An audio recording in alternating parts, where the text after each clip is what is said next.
Welcome to खोलो किताब। आज हम क्लास 7 की वर्कशीट नंबर 40 करेंगे विज्ञान की, जो 16 दिसंबर को आपको दी गई है। ये वर्कशीट हिंदी मीडियम वाले स्टूडेंट्स के लिए है। अगर आप इंग्लिश मीडियम के स्टूडेंट हैं तो यहाँ ऊपर आपको एक लिंक दिखाई दे रहा होगा, जिस पर क्लिक करके आप इंग्लिश में इस वर्कशीट को सॉल्व होते हुए देख सकते हैं।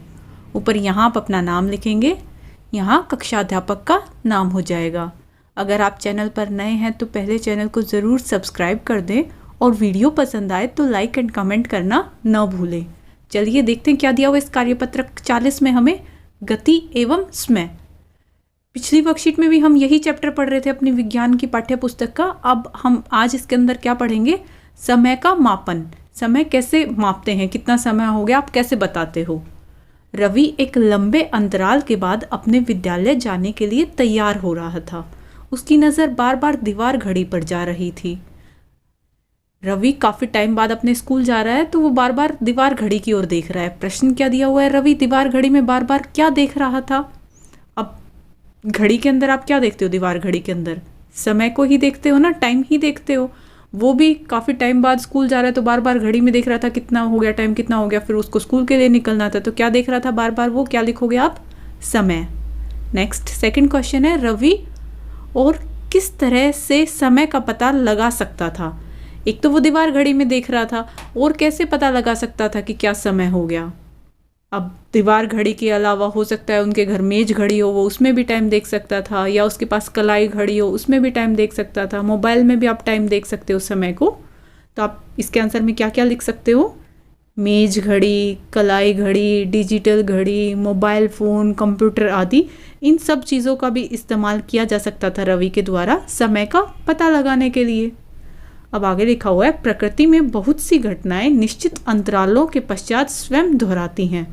उदाहरण के लिए एक दिन, एक माह तथा एक साल सभी समय के निश्चित अंतराल को दर्शाते हैं। आज के टाइम पे आपके पास घड़ियां हैं, मोबाइल फ़ोन वगैरह, जिनमें आप इजीली समय देख के बता सकते हो क्या टाइम हो रखा है। बट पहले के लोग क्या करते थे, कैसे टाइम का अंदाज़ा लगाते थे? वो ये देखते थे कि बहुत सारी प्रकृति में ऐसी घटनाएं घट रही हैं जो एक टाइम के बाद खुद को रिपीट कर रही हैं। जैसे कि एक दिन, कि आज सूरज निकला, फिर कुछ टाइम के बाद दोबारा ढलेगा, फिर दोबारा निकलेगा। मतलब उस टाइम को उन्होंने क्या नाम दे दिया? एक दिन का। कि सूरज सुबह उदय हुआ, अस्त होगा, फिर दोबारा उदय होगा, उसको नाम दे दिया एक दिन का। ऐसे ही महीने का नाम किसे दे दिया? कि चांद का देखा, एक बार चांद पूरा है, फिर वो चांद धीरे धीरे ख़त्म हो जाता है, फिर दोबारा पूरा चांद बन जाता है। मतलब शुरू में आपका अमावस्या होगी, फिर अमावस्या से पूर्णिमा होगी, फिर अमावस्या होगी। एक तरीके से उसको पूरा टाइम क्या नाम दे दिया? एक महीने का, एक माह। और साल का नाम भी ऐसे ही, एक निश्चित अंतराल की पृथ्वी सूरज का पूरा चक्कर काटकर वापस वहीं आ जाती है, उस टाइम पीरियड को क्या नाम दे दिया? एक साल का। ये सारी चीज़ें प्रकृति की घटनाएं हैं जो अपने आप ही एक सेम टाइम के बाद खुद को रिपीट कर रही हैं, एक समय, निश्चित समय के बाद दोहरा रही हैं खुद को। अब क्वेश्चन आंसर दिए हुए हैं। दिए गए समय अंतराल के लिए उपयुक्त शब्द लिखें। जैसे फर्स्ट है, एक सूर्योदय से अगले सूर्योदय के बीच का समय, उसको आप क्या कहोगे? आज सुबह सूर्योदय मतलब सुबह सूरज निकला, सनराइज हुआ, और अगला सनराइज जब होगा उसके बीच के समय को आप क्या कहते हो? पूरे 24 घंटे के बाद दोबारा से सूरज का वो सर्कल रिपीट होता रहता है कि सूरज उदय हो गया, फिर अस्त होगा, फिर उदय होगा। तो उस पीरियड को आप क्या कहोगे? दो सूर्योदय के बीच के समय को आप उसको कहते हो एक दिन। 24 घंटे होते हैं ना, पूरा एक दिन। नेक्स्ट क्या है? एक अमावस्या से अगली अमावस्या के बीच का समय। ये भी आपको चांद का हिसाब देखते हैं कि आज अमावस्या है, फिर पूर्णिमा आएगी, पूरा चांद बनेगा, फिर दोबारा अमावस्या होगी। तो एक अमावस्या से अगली अमावस्या में कितना टाइम लगता है? पूरा समय, पूरा महीने का समय लगता है। तो आप यहाँ क्या लिखोगे? एक माह। पूरे 28-29 दिन बाद वही चीज़ दोबारा रिपीट होती है। नेक्स्ट है, सूर्य की एक परिक्रमा पूरा करने में पृथ्वी द्वारा लिया गया समय। कि पृथ्वी सूरज के जो पूरा चक्कर लगाने में, पूरी परिक्रमा करने में कितना टाइम ले रही है, उसको क्या नाम दे रखा है? पूरा साल लग जाता है। तो यहाँ आप क्या लिखोगे? एक साल। ये महीने, दिन, साल, ये सब चीज़ें हमने किस हिसाब से बताया? कि प्रकृति की घटनाएं थी जो एक टाइम के बाद खुद को दोहरा रही थी।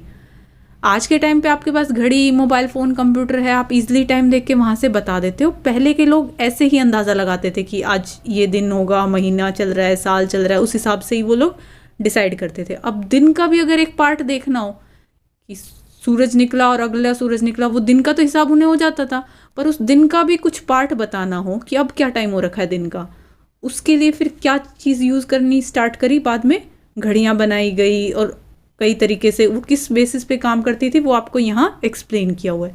ये कई घड़ियाँ दिखाई हुई हैं, दीवार घड़ी जो दीवार पे टांगते हो, ये मेज घड़ी दिखा रखी है जो आप मेज पे रखते हो, या बेड वगैरह पे भी कई लोग ऐसी घड़ी रखते हैं।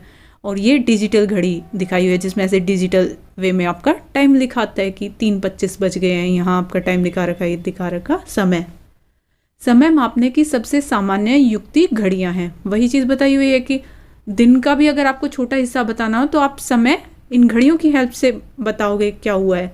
सभी घड़ियों में आवर्ती गति का उपयोग किया जाता है, मतलब एक तरीके का पीरियोडिक मोशन यूज़ होता है हर घड़ी के अंदर, उसी के बेसिस पर ये काम करती हैं। क्या होती है आवर्ती गति? वह गति जो निश्चित समय अंतराल पर स्वयं को दोहराती है उसे हम बोलते हैं आवर्ती गति।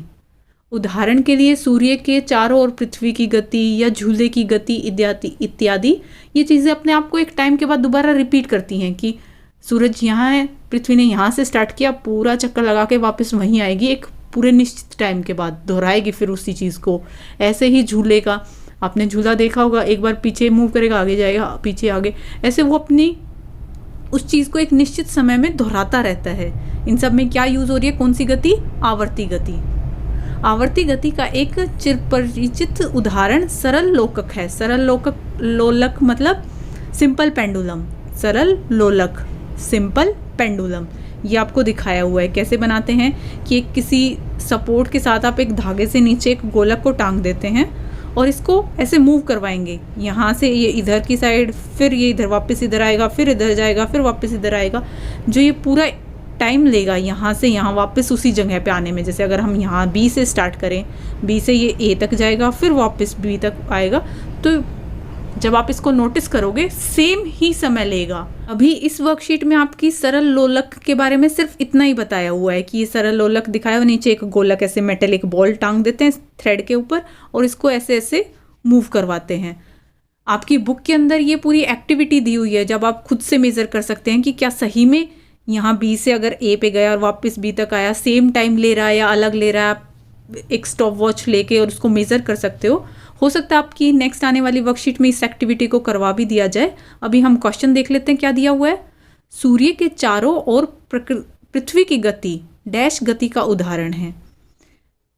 सूर्य के चारों ओर जो पृथ्वी मूव करती है वो कौन सी गति का उदाहरण है? यहाँ आपको बताया होता है ना, सूर्य के चारों ओर पृथ्वी की गति किसका एग्जाम्पल है? आवर्ती गति का। तो आप यहाँ क्या लिखोगे? आवर्ती, मतलब पीरियोडिक मोशन का एग्जाम्पल है।